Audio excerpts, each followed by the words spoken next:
آج جو صورتحال سیریا کے اندر ہے، عراق کے اندر ہے، یمن کے اندر ہے، اور پاکستان جس صورتحال کا شکار ہے، اور افغانستان جس صورتحال میں اس وقت موجود ہے، اگر تھوڑا سا اس پر غور کر لیا جائے تو محسوس ہوگا کہ یہ ایک نئی جنگ ہے، نئی صف بندی ہے ان عالمی طاقتوں کی طرف سے جن کو سب سے زیادہ خطرہ اسلام کے روح پرور چہرے سے اور اسلام کی روح بخش تعلیمات سے ہے، اور وہ لوگ جو توحید کا نام لے کر توحید کی جڑیں کاٹتے ہیں وہ انہی کے ان مقاصد کی تکمیل کے لیے میدان عمل میں مصروف عمل ہے۔ اس وقت پوری دنیا کے اندر اسلام سب سے زیادہ تیزی کے ساتھ اور مؤثر انداز میں پھیل رہا ہے۔ یورپ اور امریکہ کے اندر مسجدوں کی اور مدرسوں کی تعداد میں ہر روز اضافہ ہوتا چلا جا رہا ہے، اور اس کے مقابلے میں کلیسا گرتے چلے جا رہے ہیں، عیسائیوں کی عبادت گاہیں ختم ہوتی چلی جا رہی ہیں۔ یہ چیز بتاتی ہے کہ دنیا میں اسلام کی پذیرش اور اسلام کی قبولیت کا یہ دور ہے، اور انشاءاللہ تعالی اسلام کے غلبے کا دور بھی ہے۔ اب یہ جو غلبہ ہے اس کو روکنے کے لیے ضروری ہے کہ آپ اسلام کا ایک ایسا چہرہ پیش کریں جس میں بربریت ہو، وحشت ہو، درندگی ہو، حیوانیت ہو، ظلم ہو، تاکہ وہ لوگ جو اسلام کی تعلیمات کو تلاش کرنا چاہتے ہیں اور مغرب کی اس کھوکھلی معاشرت اور کھوکھلے معاشرے سے نکلنا چاہتے ہیں اور اپنی روح اور ضمیر کی تسکین چاہتے ہیں، وہ اسلام کی طرف نہ آ سکیں، اور اس مقصد کے لیے جو لوگ استعمال ہو رہے ہیں وہ وہی ہیں جنہوں نے تکفیریت کا بازار پچھلے اس تمام عرصے میں پوری دنیا کے اندر گرم کر رکھا ہے۔ اب ذرا غور کرنے کی بات یہ ہے کہ داعش بنائی گئی،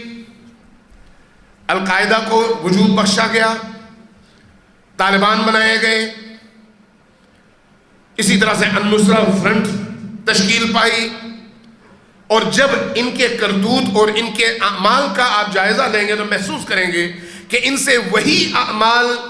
سرزد کروائے گئے یا انجام دلوائے گئے جس کے نتیجے میں ایک عام نارمل انسان اسلام کی طرف پیار سے اور محبت سے نہیں بلکہ نفرت سے اور شدید نفرت سے دیکھنا شروع کر دے۔ گویا یہ تمام گروپس اسلام کے فروغ کے لیے نہیں بلکہ اسلام سے لوگوں کو دور کرنے کے لیے استعمال ہوئے اور مسلسل استعمال ہو رہے ہیں۔ اس وقت دو ہی بلاک ہیں، ایک وہ بلاک جو اسرائیل کو تحفظ دینا چاہتا ہے، اور دوسرا وہ بلاک جو اسرائیل کے مقابلے میں کھڑا ہے۔ جو بلاک اسرائیل کے مقابلے میں کھڑا ہے اس کی آواز اور اس کی ندا کی پہچان کون لوگ ہیں، اور جو لوگ اسرائیلی مفادات کے تحفظ کے لیے جد و جہد کر رہے ہیں ان کی ندا اور ان کا چہرہ کون لوگ ہیں، اس بحث میں جانے کی کوئی ضرورت نہیں ہے، پوری دنیا آپ کے سامنے ہے۔ وہ لوگ جو اسرائیل پر میلی آنکھ سے نگاہ بھی ڈالنا نہیں چاہتے، مسلمانوں کے نہ صرف گلے کاٹتے ہیں اور انہیں زندہ جلاتے ہیں بلکہ ان کے سینے چیر کر کلیجے نکال کر چباتے ہوئے اپنے اجداد کی سنت کو بھی زندہ کرتے ہیں، اور پوری دنیا کو بھی یہ میسج دیتے ہیں کہ ہم کہاں سے تعلق رکھتے ہیں۔ یہ ایک واضح صورتحال ہے جو آپ کے سامنے ہے اور پوری دنیا کے سامنے ہے۔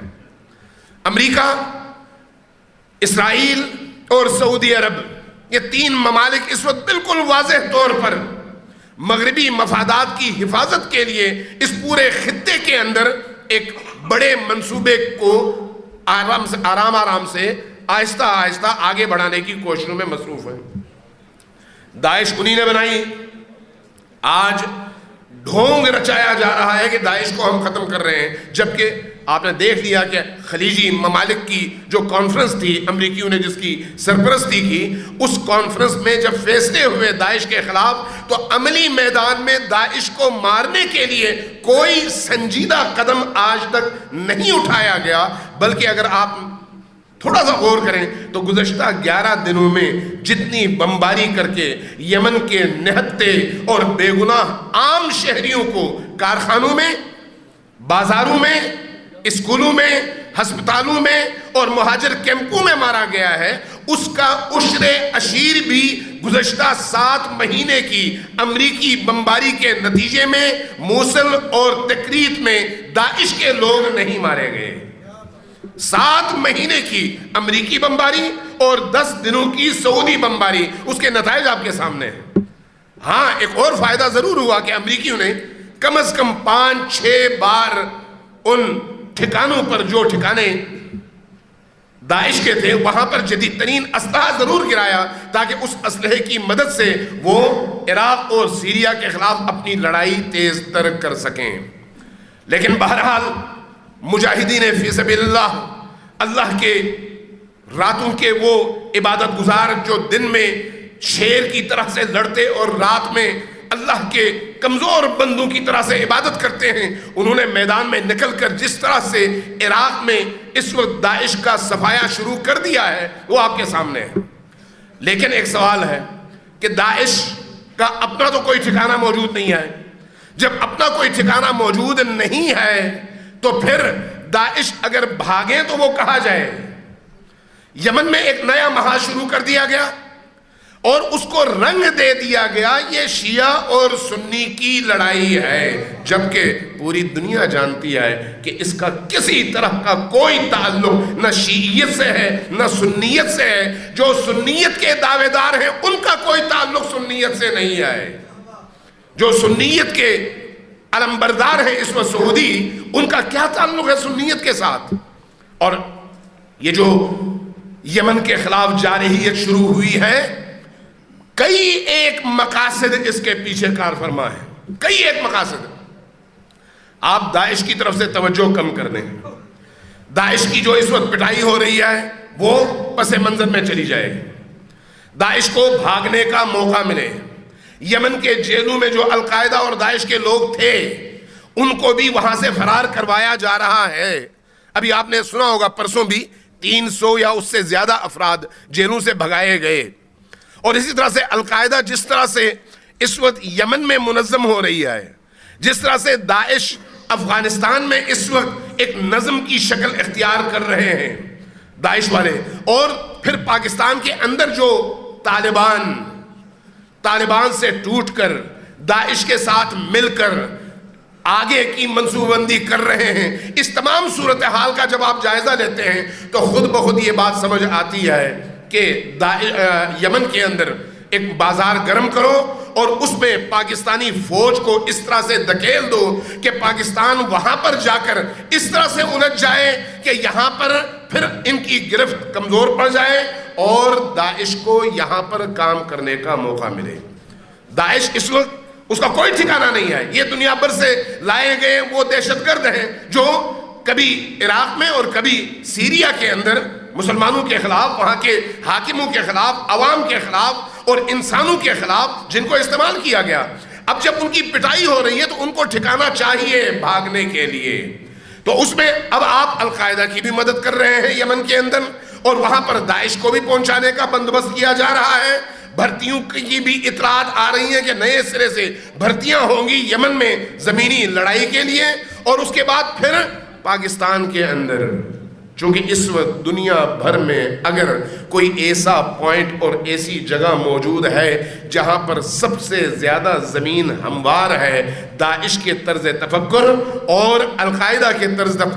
تفکر کے لیے، تو وہ یا افغانستان کی سرزمین ہے یا پاکستان کی سرزمین۔ تو اگر ان کو وہاں سے مار پڑتی ہے تو ان کو کہاں پر پناہ مل سکتی ہے؟ آپ کے اپنے ملک میں، اور آپ کے اپنے ملک میں جب پناہ ملے گی تو تب ملے گی جب یہاں پر ایک مضبوط آرمی اور مضبوط فوج نہ ہو، یا وہ کہیں اور الجھی ہوئی ہو، اور یہی منصوبہ ہے کہ پاکستانی فوج کو وہاں پر اس طرح سے الجھا دو کہ مستقبل قریب میں جب داعش کو بھاگنے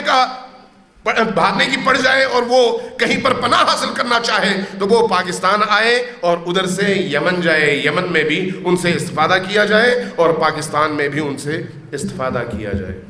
بہرحال پوری طرح سے اگر سمجھا جائے تو ایک بڑے منصوبے کے یہ چھوٹے چھوٹے حصے ہیں۔ من حیث القوم ہمیں آگاہ بھی رہنا ہے اور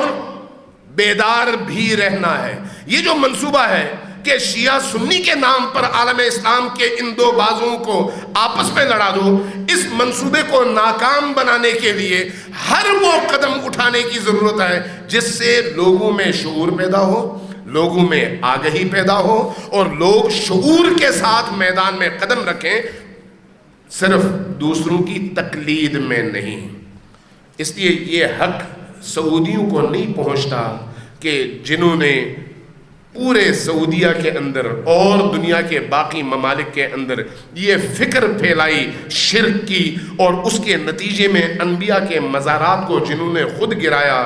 اولیاء کے مزارات کو جنہوں نے خود گرایا، عالم اسلام کی بیٹیوں کو جنہوں نے اپنے لوگوں پر حلال کرنا شروع کر دیا، ایسے لوگوں کو کوئی یہ زیب نہیں دیتا کہ وہ اسلام کا نام لیں اور شیعہ سنی کا نام لے کر اسلام کے ان دو بازوؤں کو مزید کمزور کرنے کی کوشش کریں۔